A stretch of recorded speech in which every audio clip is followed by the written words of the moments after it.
عسلامة عسلامة. وصفة اليوم خفيفة وتحضر في نص ساعة كالعادة. وصفاتي الكل يحضروا في نص ساعة هنا. بون هي مش من عندي أنا، خذيتها من مطبخ منال العالم وحورت عليها شوية حصيل وعملت شوية موديفيكاسيون.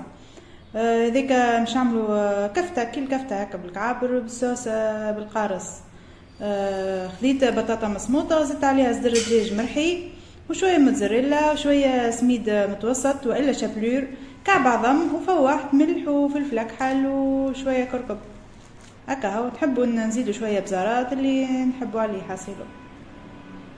ولميتها وعجنتها بكعبة العظم، تلمت كما تشوفوا هكاكا. ومن بعد قعدت نكعبر فيها هكاكا، نلمت فيها كعبر كعبر.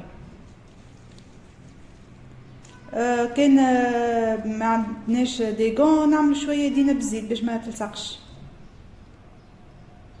ولا كملت كعبرت الكميه كامله، ومن بعد غلفتهم بالفارينه.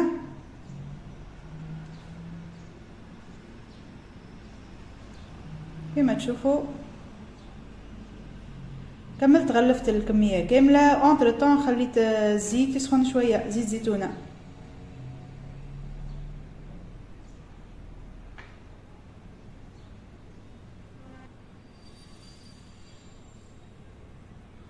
يسخن شويه زيت، ما نسخنوهاش برشا كالعاده خاطر باش ما يتحرقش.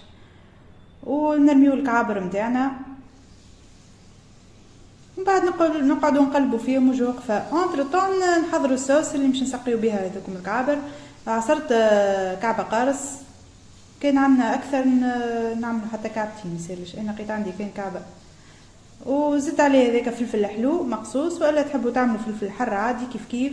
شويه معدنوس وسنه ثوم ربيتها، وزدت عليه شويه ماء هكا باش نقص شويه من نكهه القارص. ومن بعد هزيت الصوص هذيك اللي حضرتها وصبيتها فوق الطاجن كما تشوفوا بالزيت نتاعو وكل شيء. وريحه تبارك الله ريحه الثوم والفلفل والمعدنوس ما نحكي لكمش، ما شاء الله ريحتهم تهبل.